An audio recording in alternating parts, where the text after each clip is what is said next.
Good evening, everyone, and welcome back to the Suburban Proletarian. It's been a minute, I know. Life has just been coming at me at 1,000,000 miles an hour for the last 2 months or so, and I'm behind. I've got so many videos to produce, both for this and the other channel, but I'm sure some of you have been waiting for a follow-up video in my series about these carbon fiber parts from A to Z Composites for the Kawasaki KLR650.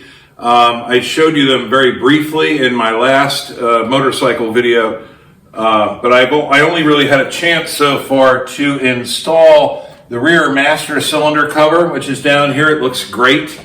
I think tonight what we're going to do is install these fairing side covers. Unfortunately, I had to open all the packaging already. I did some test fitting of these parts. These were not really ready for market yet when they were sent to me. They were designed very carefully to fit an adventure model with the crash bars installed on it already.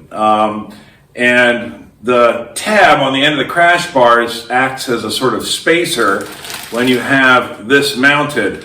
It doesn't affect the factory fairing covers, but it does affect these because they mount a little bit differently. These use 2 screws instead of 1. The factory parts, which are just made from, I don't know, polypropylene or something, have injection molded studs on the back that go into rubber grommets. Any of you who have been riding motorcycles for a while are very familiar with this type of attachment. But the carbon fiber parts from A to Z have no studs like that on the inside. They just attach with 2 bolts. And so I had to take mine out of the package because Kawasaki KLR650s, it's hard to believe, just at the beginning of the summer, they were everywhere. Every dealership had tons of them unassembled in the back.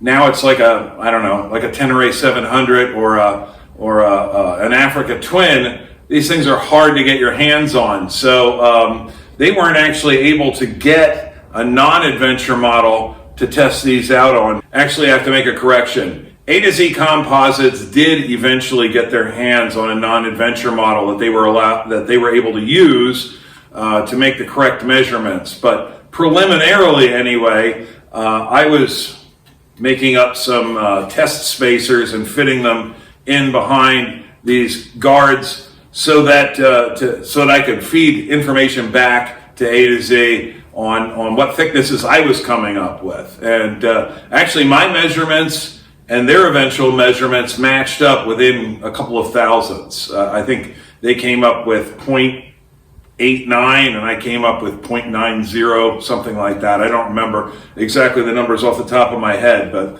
anyway, they have made up now some spacers to fit these covers when they're mounted on a non-adventure model without the light bars.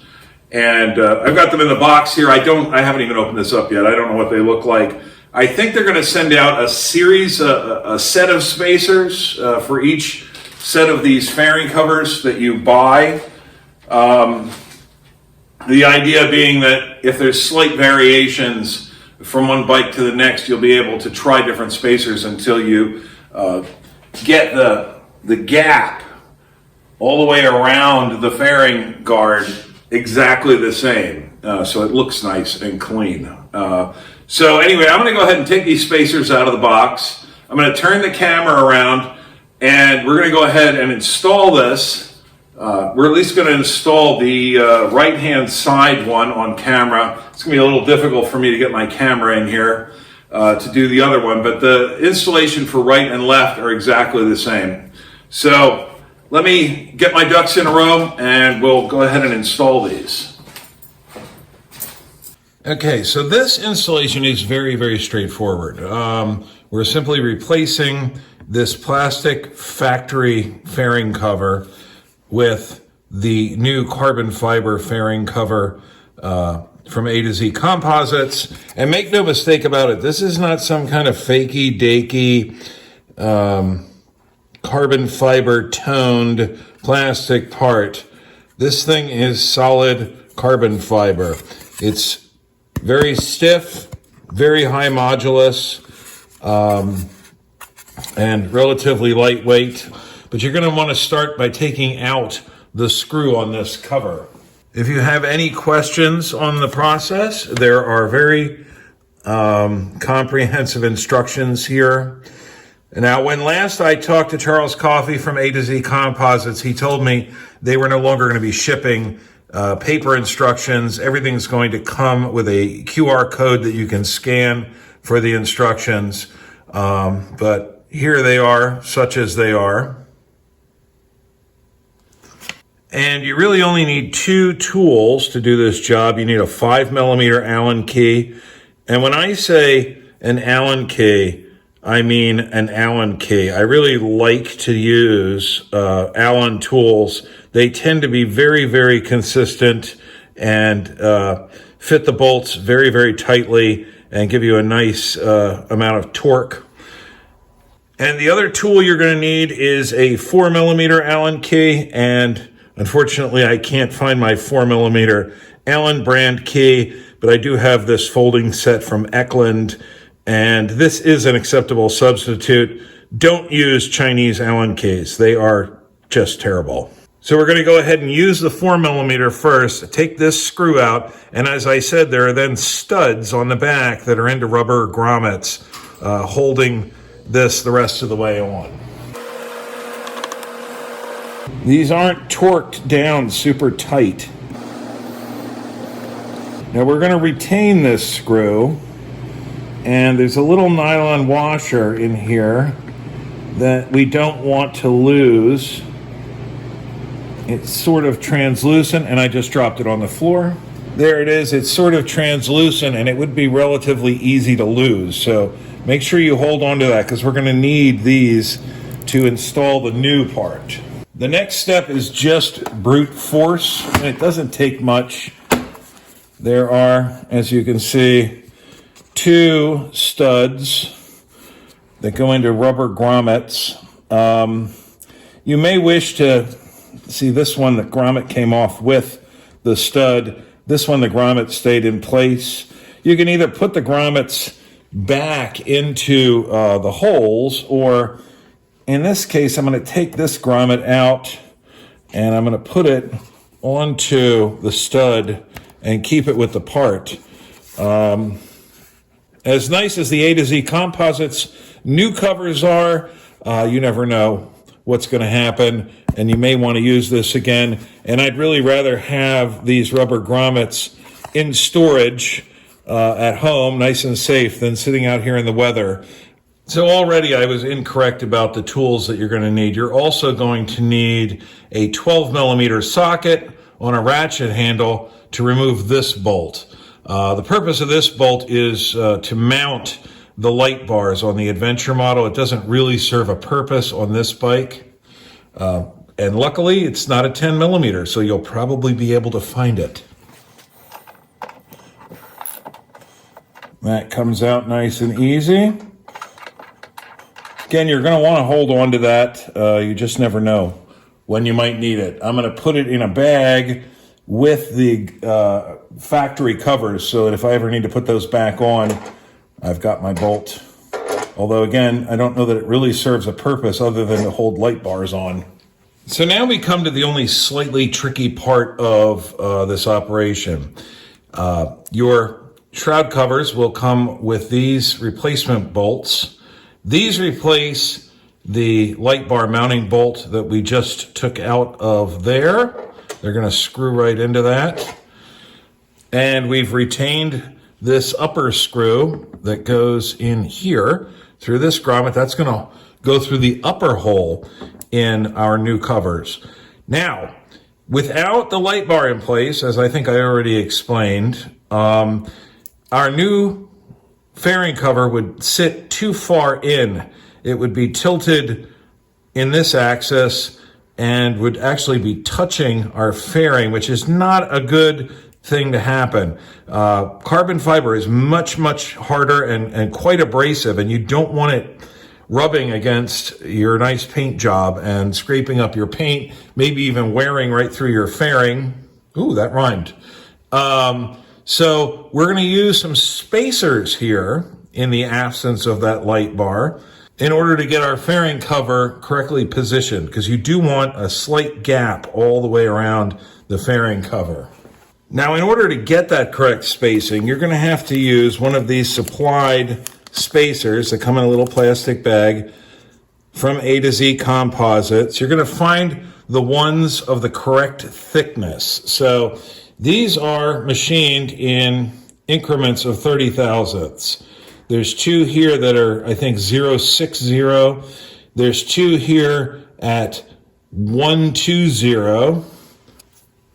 And there's two here, which I've already picked out for myself, at 0.090. These may very well be the ones that you need to use. But this is sort of a trial and error thing. You're going to have to install it, play around with it.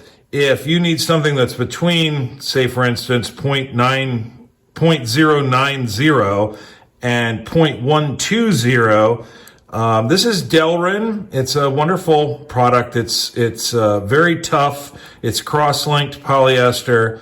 It's very chemical resistant. It's resistant to all sorts of severe temperatures. And it's a machinist's dream. So if you need to, say, for instance, take the 120 spacers and make them a little thinner, you can place this on a flat surface with a piece of sandpaper underneath it and just carefully sand this down until you get to the right thickness. But I think you probably will find that these 0.090 spacers are going to work for you. So the first thing I'm going to do is I'm going to take this supplied 5mm drive bolt with the nylon washer and put it through the lower hole in our cover. And I'm going to put 1.090 Delrin spacer on the back, and I'm going to get this started in this hole, which was for the mounting of the light bars. And we're just going to get it started. We don't want to get too crazy with this just yet.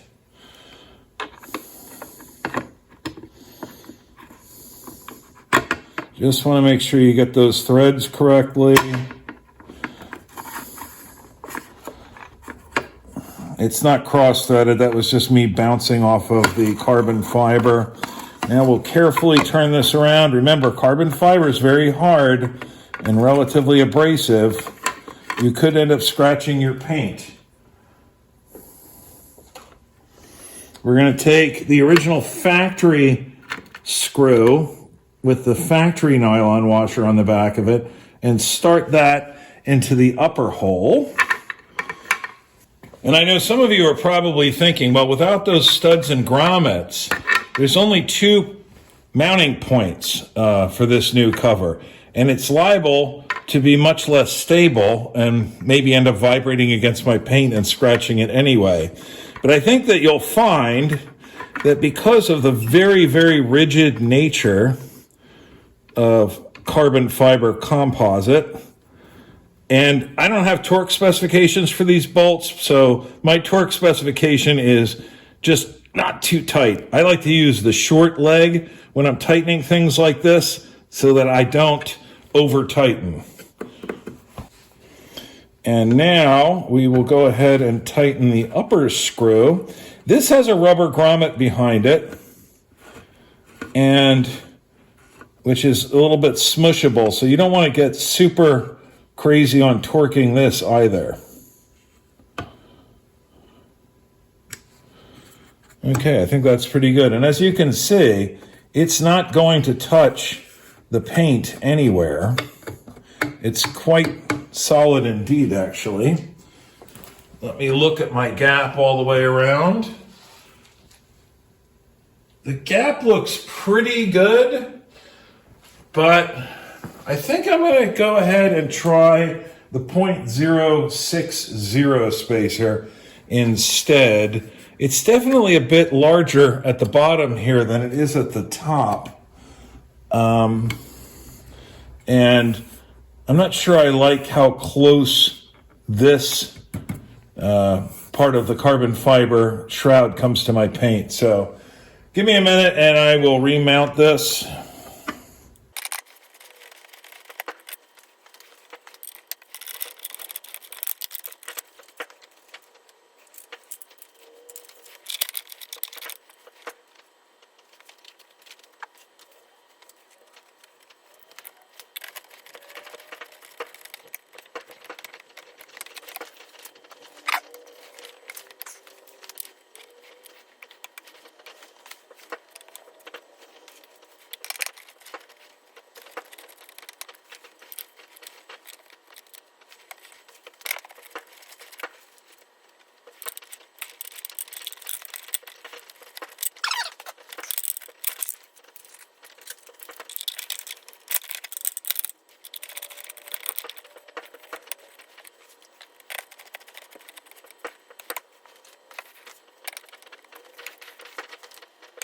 All right, so in fact, I think my original assessment was correct. I think I did want the .090 spacer in the back there. So that's pretty much all there is to it. You're going to have to play around with it a little bit. This is really a very nice addition to the bike. I like the fact that it now complements my rear master cylinder cover, which has been looking rather lonely as the only carbon fiber part on the bike to this point. You're basically just repeating the same steps on the other side of the bike. The only thing I'm going to do now that I have it pretty much where I want it is in typical KLR fashion, keep Loctite ready.